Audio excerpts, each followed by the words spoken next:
Oh, okay. All right. I guess it's recording. Thank God. Okay.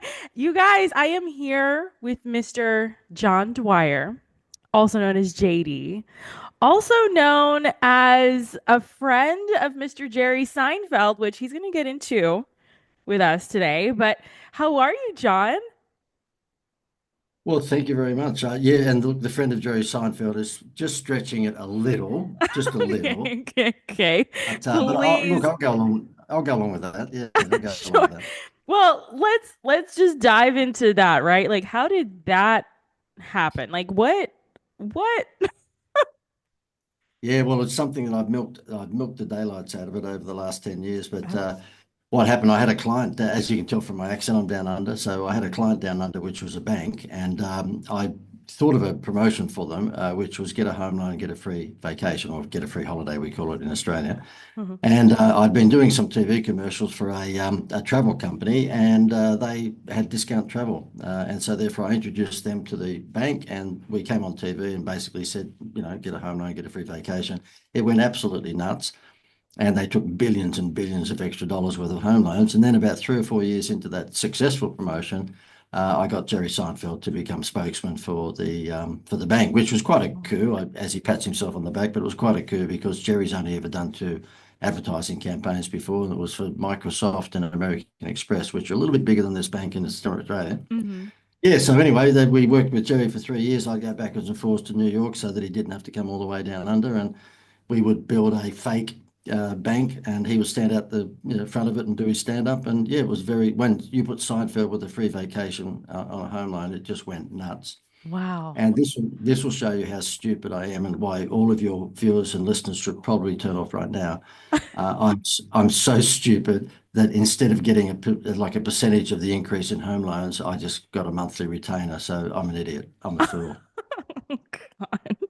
Okay, so are you down under right now or where are you right now? Yep, yep, down under right now. I live on the Gold Coast, which is I guess it's the Orlando of Australia. So it's theme parks and beaches and all that sort of stuff. So I used to live in Sydney, but we live on the Gold Coast now. Yeah. Oh my goodness, I am very honored. Thank you for coming on the show.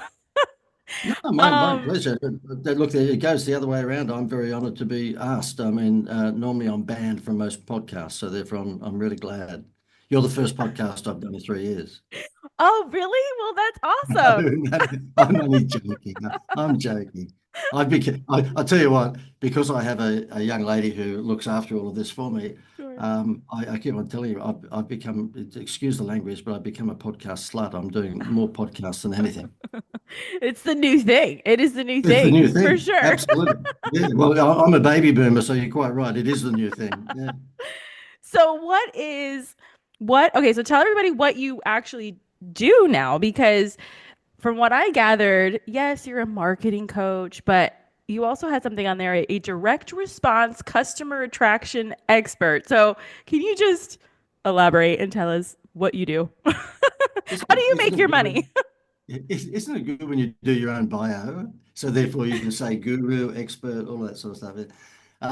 Yeah, look, I've been doing the direct response marketing since the 1800s, so I've been doing it for quite some time, and it's a little bit different, well, very different from what a lot of people, particularly in your hairdressing industry, would probably term as marketing. It's not marketing; it's direct response marketing, which means that you're throwing money at Facebook today and getting a result, good or bad, tomorrow.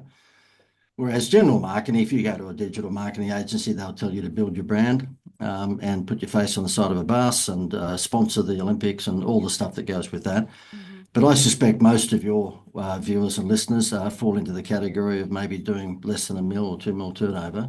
Mhm. And so they don't have the Coca-Cola budget to sponsor, football teams or baseball teams and all Right. that. So we tend to grab that sort of client that's doing, less than a mil or less than 2 mil, and they actually say to us, look, we need more in your instance, the hairdressing industry, we need more bumps on seats. And so what we tend to do is create direct response campaigns that get an instant response. So whether that's Instagram or whether it's Facebook or LinkedIn or whether it's TV or radio, the whole idea is to come out with an offer that distinguishes your hairdressing business from someone else's, and that offer has a time limitation to it, so people actually react and get off the fence quickly. Hmm. I've heard that before, where you always want to set a by when. Like get on Yep, this by this date. Like you create a sense of urgency, a sense of demand. yep, dead right, Okay, dead right. that's very cool. So, so what is it that you teach? Like how do you teach somebody how to create that urgency? Because I know I've tried and they kind of look at me like if I have a dragon on my shoulder. So, how do you teach that so that it like sinks in? Look, I'll lower the sarcasm for a minute and be serious because, look, it is difficult. It really is difficult Yeah. because when you're dealing with businesses that are doing less than a mil or 2 mil, generally speaking, you're dealing with the owner of the business who's just flat out running the business. Now, whether it's a hairdressing business or whether it's a landscaping or whether it be a butcher, baker, doctor, whatever it may be, Mm-hmm. they've gone to college and they've got a terrific degree in whatever their job is, but no one ever taught them how to get a customer. And Right. so that's why you see a lot of empty retail shops and people doing it tough, particularly at the moment, Mm-hmm. is because they are very, very good technician, but no one at university or college ever taught them how to get a customer. So what we do, because we found, I came from the corporate world, so I was looking after doing promotions, down under for McDonald's and 7-Eleven and, the BP gas stations and places like that. And they Mm-hmm. were what we call incentive-based promotions. And I didn't come up with the Happy Meal toy from McDonald's, but that sort of stuff is what we would do. We'd get businesses to actually lure customers and get them to become repetitive spenders by, collecting the Olympics glasses or, when you spend a certain amount of money, you get a reward. It's called incentive-based marketing. And what we found is that when I was preaching, I swapped from the corporate world to the small business world about a dozen years ago. I said to my wife, look, we're not getting any younger. Why don't we actually take the intellectual property that I've been giving these bigger businesses, Seinfeld included, that Mm-hmm. campaign, and why don't we cut it up into bite-sized pieces and give it to, hairdressing salons and butchers Nice. and bakers. And it sounded great in principle. And so, we did the Anthony Robbins thing and the seminars and the webinars and what have you. But what we found is that I would be giving them this corporate style mentality when it came to direct response marketing, but they just didn't have the time to implement. They would Mm-hmm. say to me, oh, JD, look, thank you very much for this, but we just don't have time to implement that gas discount program or Right. the free vacation when you spend money with me, whatever it might be. So what we've done in the last few years is we've just packaged it all up in a done for you. So when Mm-hmm. businesses come to us, we just say to them, look, here's the 3 or 4 or 5 or 6, whatever, promotional packages we have. Pick which one you want, and then we'll give it to you, and it's all looked after. They don't do anything. Basically, it just delivers to them, and Facebook happens, everything happens for them because we found that they just don't have the time to do it themselves. Yeah. Yeah, that's absolutely true. Like even Yeah. in the salon, like as you know, salons are like their own micro city and everybody's everywhere and oh, we got to monitor the analytics of Facebook and Instagram. I can't do that. Like that's not Okay. No, you're right. Yeah, you're So right. so what do you feel is the secret to success when it comes to marketing, when it comes to just dealing with people? Yeah, look, because I understand that a lot of your viewers or listeners would own their own salons. They're Hmm. probably best if I just cut to the chase and say, to your audience, that, the winning formulas for hair salons, because we've dealt with a lot of them, mainly down under. Hmm. And, this stuff is tried and proven. So rather than waffling on about, philosophy and so forth, I'll show you one that's a no-brainer and I'll hold it to the camera. I know if people are Yeah. listening, they're not going to see it. Yeah. Um, when I did the Seinfeld campaign, that campaign was get a home loan from this bank and you get a free vacation. Uh-huh. Now, they took billions and billions of dollars worth of extra home loans because of that, even before Seinfeld. Seinfeld only came along in about the third or fourth year of that promotion. And when he came along, it took it to another level. But nonetheless, the Happy Meal toy of giving people a free vacation when they got a home loan was what worked. Hmm. And so, what happened is that after Seinfeld, came and we did 3 years worth of stuff with Seinfeld, then it was pretty hard to keep that a secret. So I got called by a travel company and they said, look, we've got access to unsold hotel rooms around the world. how would you like to join forces with us? And you actually, you look like you've got half a clue when it comes to marketing. We're not marketers, we're a travel company. How about you actually market this to businesses to give out with, like a Happy Meal to it? Mm-hmm. And, we'll split the revenue. And I said, oh, hallelujah, that's great. It's a terrific package. Hallelujah. So that's what we do for hair salons down under. What we do, and it could easily happen in America because this is a global product. Yeah. We just simply say to them, look, when someone spends X dollars with you, and that might be over 2 visits or 3 visits, pick a number, Mm-hmm. $500. They spend $500 with you over 1 or 2 or 3 visits, you give them a free vacation. And that free vacation is 3 to 7 nights in Vegas, New York, Orlando, Grand Canyon, Cancun, Mm-hmm. right throughout Europe. Um, and we give them these vouchers for less than $50. So therefore, we've got price flexibility because we're getting the hotel rooms for free. So how it works is that the hotels that are part of this program throughout the United States, they know that they're running at about 30% vacancy outside of school vacation periods. And so therefore, those unsold rooms, there's nothing more perishable than tonight's unsold room. If you're a hotel operator, you can't sell that tomorrow. Mm-hmm. And so therefore they give us the rooms for free. And we can sell them for whatever we want to sell them for because obviously the cost of goods is free. So we've normally sell them for $97 for a voucher that looks like this. And Mm-hmm. when you give that to a hair salon customer, they've got the opportunity to then spend 3 to 7 nights in Vegas and New York and Orlando. Travel's not included, but the Mm-hmm. accommodation is free. And but if I'm doing something like this, we just say, look, I'll give you an email address at the end. If anyone wants it, they get it for half price. So what we do is we give it to them for $50. And if you think about the psychology, if a hair salon said, look, 10% off, no one's going to do, Right. Groupon's 50% off. Who's going to react to 10%? Right. But Exactly. if you say to someone, look, over 2 or 3 visits, if you spend $500 with me, and particularly women will do that, of course, then we will give you a free vacation worth up to $1,000. You can go to Vegas and New York and all these wonderful places for 3 nights, but you're only paying us $50. Then $50 for the 500 that Mrs. Smith has spent on her hair is only a 10% discount. And this is turning a 10% discount into rocket fuel. Oh, wow. My mind just blew up. Okay. Yeah. Okay.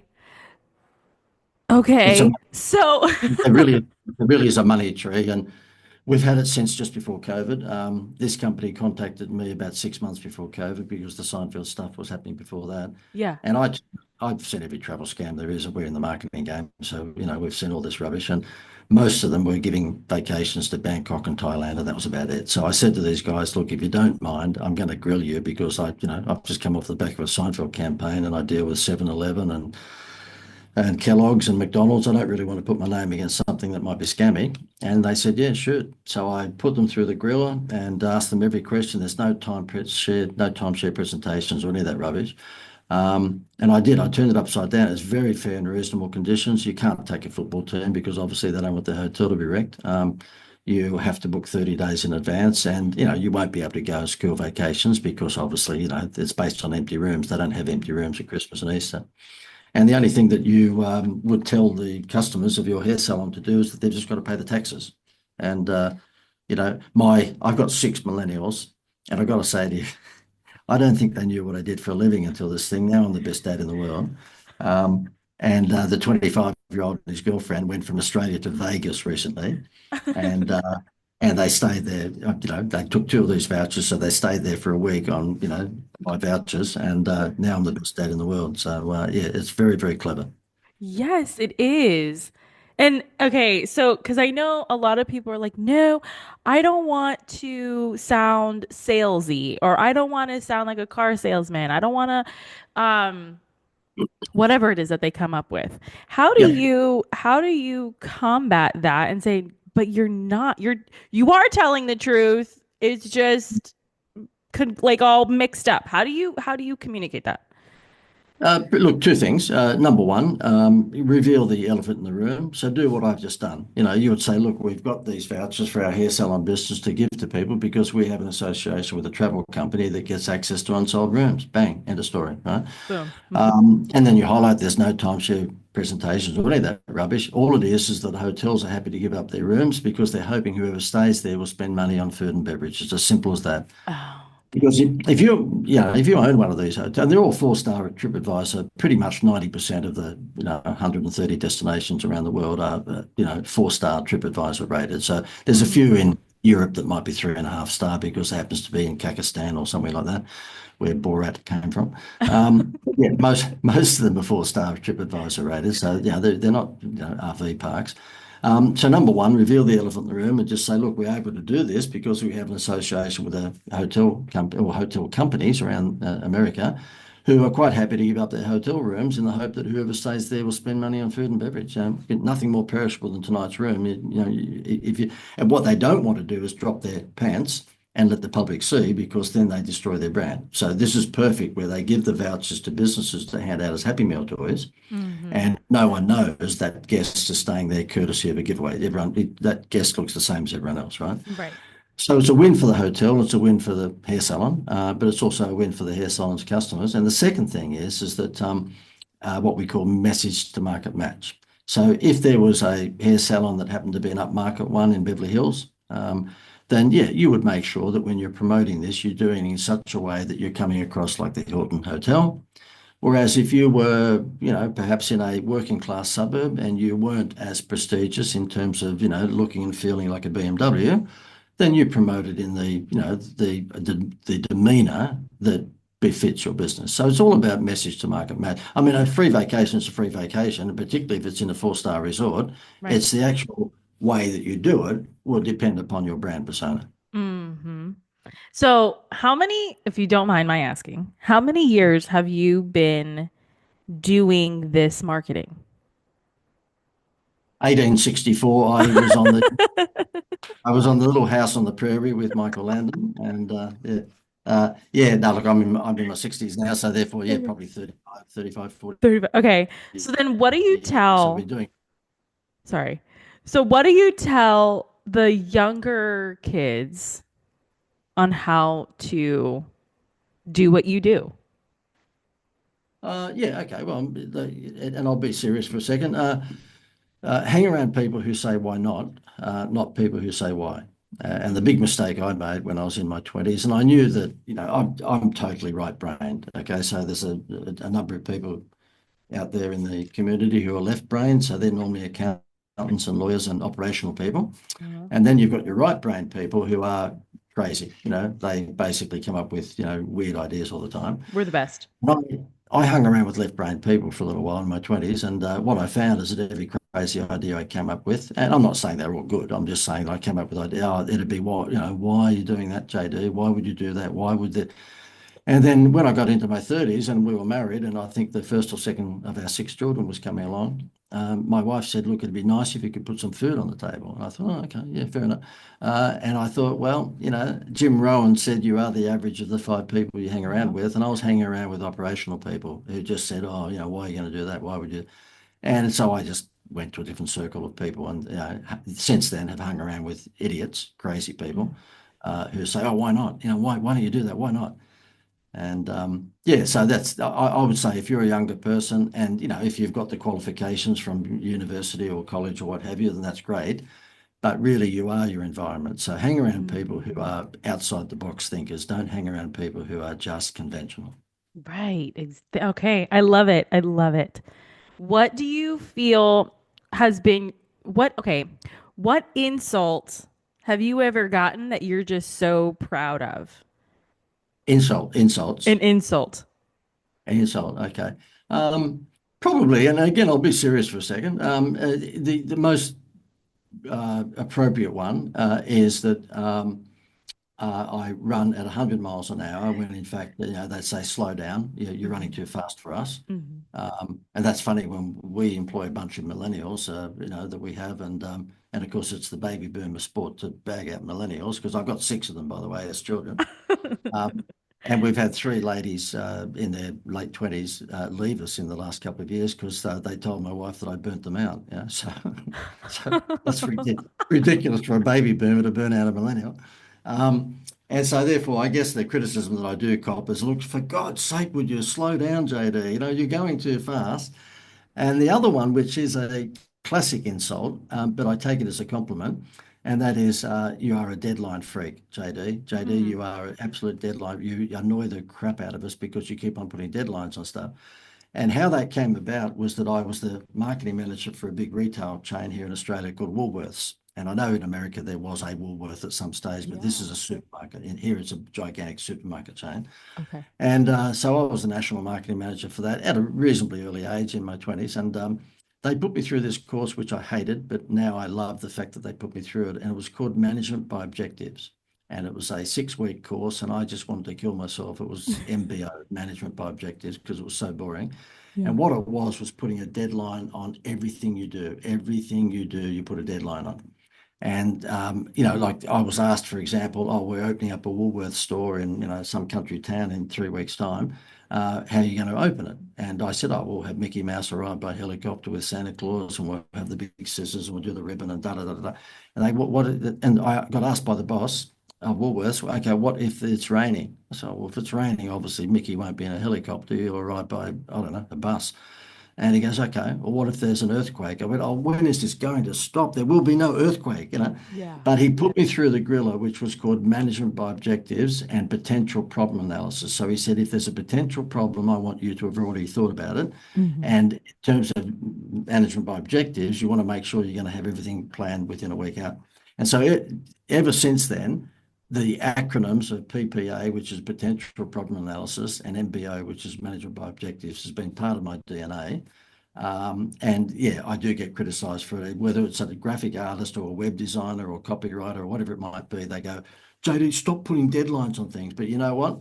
If you have a dream, if you have a goal without a Hmm. deadline, it's just a dream. Yeah.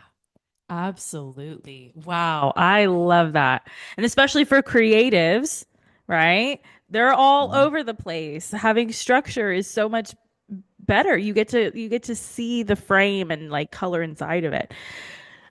Dealing with people, you mentioned that, a lot of the millennials, they're burning out. You are on fire for them. And dealing with people can lead you to burnout because people are people. So, Yep. how do you nourish yourself so that you can keep going and be able to get ahead of the marketing trends and get people to do what you want? Well, it's interesting you say that because I, I generally speaking don't like people. So therefore it's really weird I'm in this game. And my wife's not here at the moment, but she'd be rolling her eyes if she heard this. Um, when I'm doing the seminars, obviously, as you can tell, there's a lot of sarcasm in it, and I get back as much as I give, so it's a bit of a game. Okay. But at the end of it, when we're selling our coaching program, I say to them, look, if you want, to join the coaching program, it's X dollars a month, and run down to the back of the room, and the girls will have smoke coming out your credit card within 30 seconds. And then, of course, I say to them, and should you decide not to join the program, I hope you die in your sleep Oh, tonight. shoot. Oh, shoot. And so, therefore, I do have a reputation for not being very nice to people, but it's all a gag, it's all a joke. I have to say that at the end of the day, what I find is the best cut through in terms of communicating with people is just be down to earth. Just be Hmm. down to earth. I mean, you've got a lovely style about your interview, and hopefully I'm giving you down to earth sort of advice. Yes. Stop the airs and graces. I mean, my 25-year-old son, the one that went to Vegas not long ago on me, he's a videographer like every 20 something. Hmm. And he did the New York Film Academy course for a couple of years. And he comes back to me and said, Dad, all the stories you've told me about seminar speakers, which there's some funny stories because most of them are BS. Um, they show you the picture of the Lamborghini and the castle and the Miss World wife, and this Hmm. it's all BS. And I've given him a few stories over the years on the dinner table. He said, guess what, Dad? He said, at the end of the 2 year course with the New York Film Academy, we had to come up with a sitcom idea. And he said, I came up with one that was like The Office TV show. Hmm. And I said, yeah, go on. I said, well, what's it called? He goes, it's called The Seminar. And I went, no, don't you dare. Don't you dare. These guys are going to know who spilt the beans, right? So yeah, so I really do think that when you hang around the seminar webinar circuit like I've been, and to keep in mind I've not been in it forever. I've only been in it for the last 10 years. But you see so much BS where they get. I love the one thing where they go, "Oh look, we've got our own private island. I don't need the money. I'm just doing this to give back." Oh yeah, right. Yeah, sure. Right. Yeah, Yeah. sure you are. Uh-huh. Yeah. I know. I love that. I love that because in the hair world, it's all a party, right? Everything is always a party. It's always a concert. It's always this and that and the hoopla. But at the end of the day, we're all here for one. You're always going to be sold to. Like you're always like everybody's always going to try to Yeah. sell you something. But if you just take the Yeah. good and leave the bad, learn, absorb it, and keep moving forward, you'll be okay. I've got to tell you my hair salon story. Yes, please. We grew up. My mum and dad they're in heaven these days, but I grew up as one of three boys in Sydney, and everyone knows in America where Sydney would be. Hmm. And about 2.5 hours out of Sydney North is it's a little country town called Gloucester. And when we got married and had a couple of kids, we decided to move to this little country town. It was like at the Andy Griffith Show. It was like that, you know. Okay. And so, the city folk move into 14 acres in this little country town. I had no clue what a little country town, was. I remember going to the drugstore and asking, could I get tomorrow's, because I picked up the newspaper and I said, this is today's paper. This is yesterday's paper. Could I get today's paper? And the drugstore guy said to me, this is my first day. You want today? You'll come back tomorrow. Oh, okay. Right. Fair enough. Well, as it turned out, there was one hairdresser in town. And because I'm an idiot and do what I do, Gail, my wife, became friends with Kimberly, this girl's name was, and she's the only hairdresser in town, and she'd been there for 20 odd years. And Kimberly said to Gail one day, listen, can you ask John, does he have any of that wow shit on him? And so Gail comes home and says, Kimberly wants to know if you got any of that wow shit. I mean, what are you talking about? She said, well, a new hair salon opened across the road. Okay. And it's the first time ever there's been two hair salons in this little country town. And the lady across the road opened the salon by giving men's haircuts for $10. And she charged $40 or $50 for a man's haircut. Now, we know hair salons make most of their money out of women, but nonetheless, Hmm. she didn't want to lose all of the men. She lost all of the men within the first week because, as you know, men will go to the butcher to get the haircut. They don't care. And so anyway, she said, can you ask John, has he got any of that wow stuff? Oh God, here we go, another freebie. So I said, okay, leave it with me. And anyway, 2 or 3 days later, I went back to Kimberly and I said, look, I think I've got the answer. And the answer was we put a sandwich board outside her shop the next day, which got every single man back. And that sandwich board said, we fix $10 haircuts. Oh man, it's pretty savage. It's pretty ruthless, but it worked. It worked I love indeed. it. Yes. I love Yes. it. So you can do the holiday, the vacation program thing, of course, if you're any business, whether it be a hair salon or what have you, and that definitely has a pretty strong chance of working for you. But you know what? Sometimes, just sometimes, in this instance, of course, it was one of those times, you don't need the incentive. You just need to think a bit differently outside the square. Right. Okay, so with marketing and with getting people to do what you want them to do, how do you see it in the next 5 years or so? Do you see it the same? Do you see it changed? No, yeah, look, it's going to change big time. I mean, with ChatGPT and AI and all of that, yeah, it's going to change big time. In fact, we've had to go with the flow ourselves. It's my business, the Institute of Wow.com it's called, but I've got a whole bunch of young people closer to your age around me, and I keep on saying to them, you don't need to be a chef to know what tastes good. So I know what you need to do. You go out and do it, okay? I don't need to know the algorithms and everything else that goes with it, but you just go out and make it happen. They hate me because of that, because I just make shit up, of course, and get them to do it. But the thing is that we got heavily into AI over the last 12 months, and I know everyone has. Hmm. But essentially, what we're doing now is selling to hair salons and tradies and tradesmen. So we picked three industries: restaurants, hair salons, and tradesmen. And we've got robots answering the phone for them. And so, therefore, basically, that in a hair salon, if the phone rings, chances are that you're in the middle of doing something, and so therefore you're not going to get to it. It goes through to voicemail, and only X%, of course, people will leave a message because they've got the what's because you didn't answer their call. Yeah. So what we have for $10 a week, or $9.90 a week, which is rubbish, but where we make money out of it is they come on a subscription program and this thing works for them, and they'll never go off it. So we just pick up $9.90 a week all the time. And basically what it is that the robot, you can have a male or female, you can have it cheeky, you can have it conservative, you can have any personality you like, and it will answer your hair salon phone for you. And have a knowledge-based conversation. So what happens is that when a hair salon comes on, we have an interview with the robot for 20 minutes, or whoever the lady is that owns the hair salon has an interview with the robot. The robot just asks all the questions about the hair salon, how long has she owned it, how long has it been around, what sort of services do they offer, and what the cost of a cut and color is, and blah, blah, blah, blah, blah. Mm-hmm. And then it goes through the website, and within an hour, that robot will know more about that hair salon than the owner. And that's a knowledge-based robot. So it's not just an answering service. When somebody rings up and asks, it will have a full-on conversation just in a human voice. 78% of people think it's human, 22% of people know that it's not, but they don't care. They just have the phone answered for the first time. Mm-hmm. So that's what we're doing at the moment. And yeah, that's big time, because what we're finding with that is that we can add our creativity to it. So therefore, it's a sales related AI agent. We call it AI Journey. It's called, what's the website? It's aijourneynow.com. AI Journey is GENI, but it's aijourneynow.com. Mm-hmm. And yeah, we've only launched it about 2 months ago, and it's just gone nuts, absolute nuts. Wow.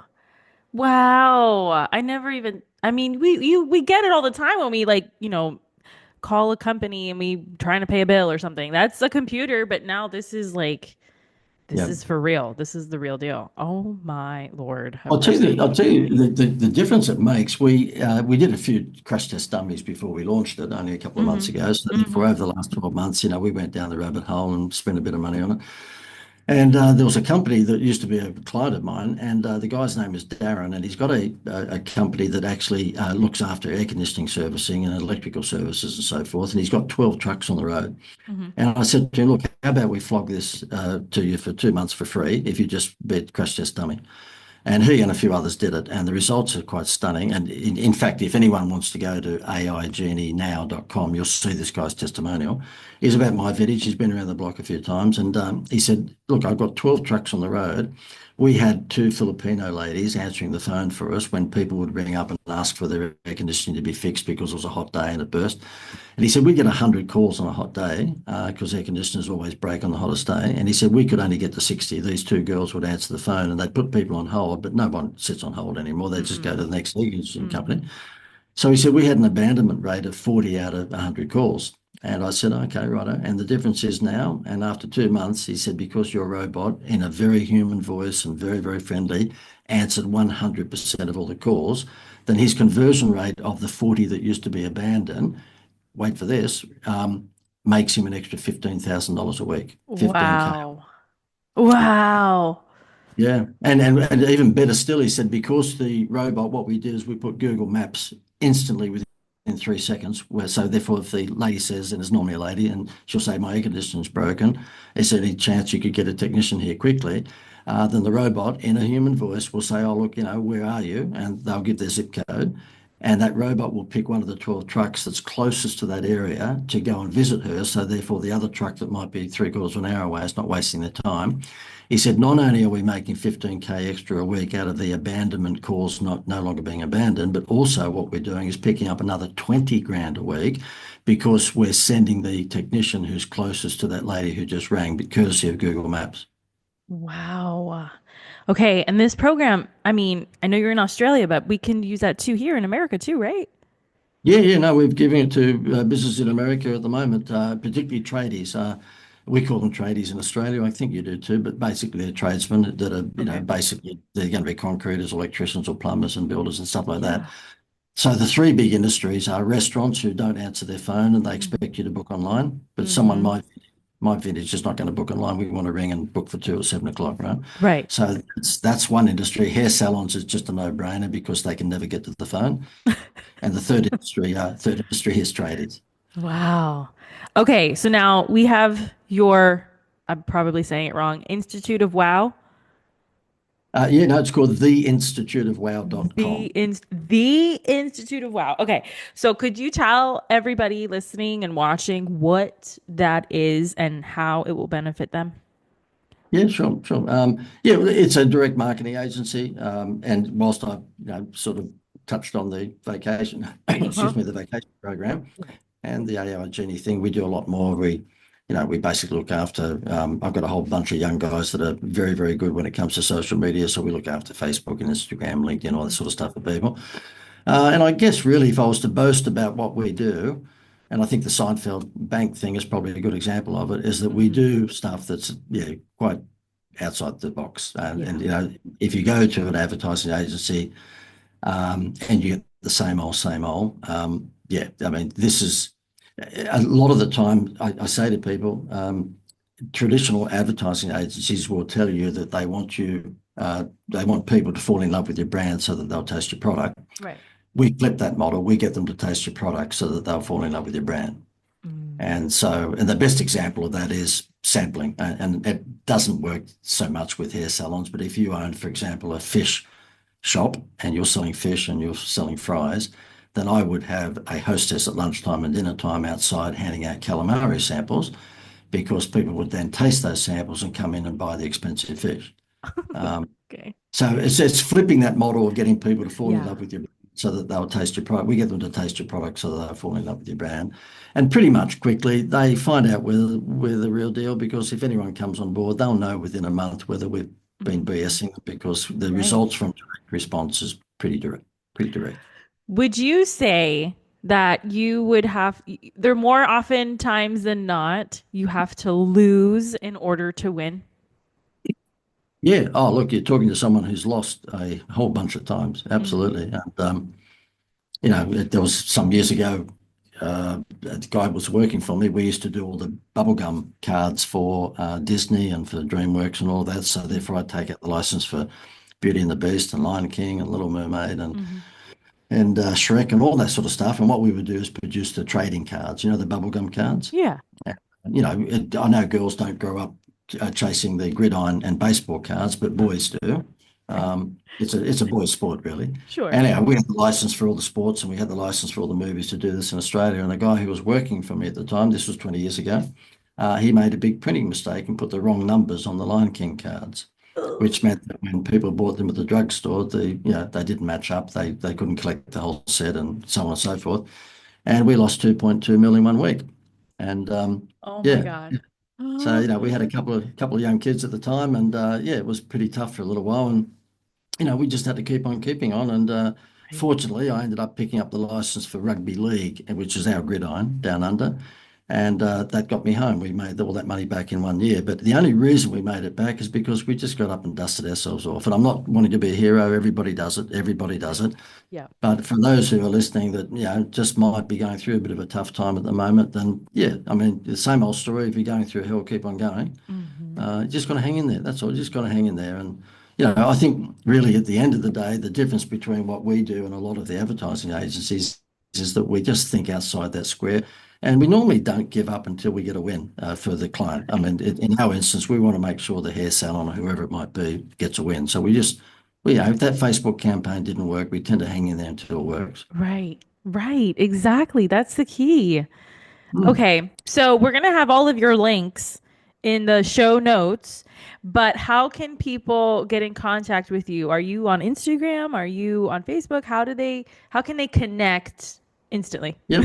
Well, I can make it easier than that. I'll give you my personal email address. So that's the Okay. best way to do it. Yeah. It's moron at the institute. No, it's not. It's not. Um, it's John at the institute of wow.com. So JOHN. So it's John at the institute of wow.com. Feel free to just email me if you're interested in any of the stuff that we've discussed, and I'd be more than happy to get back to you. I love it. I love it. Thank you so much for coming on the Beauty Pro podcast and My pleasure. sharing and being in Australia. And that's so cool to me. Yeah, but by the way, where are you? Where are you in the States? I am in Florida. Oh, right. Well, look, I've been to America 30, 40 times because we were a Disney licensee. I had to go over. Can you imagine at one stage we had 6 under 12 and I was doing all the licensing for posters and Disney books and bubblegum cards. And can you imagine if I said to the kids, Daddy's going to Disneyland, you're going to stay home? Not a chance. Oh my So Lord. every damn trip cost me 30 or 40 grand because I had to take the Von Trapp kids with me, you know. And in Orlando, we just loved it. I've done a number of Disney courses, and you're probably familiar if you live in Orlando, but Yeah. Disney has a university. It's called the Disney Institute in Orlando. Hmm. And so I would go backwards and forwards doing courses there. One in particular, which was fantastic, it was at the Disney Institute in Orlando, and it was called Dreaming and Doing. And they taught you how to dream and do. And, you know, nobody teaches you like Disney. It's just Hmm. unbelievable. Hmm. Wow, that's so cool. Thank you again, John, and I look forward to connecting in the future.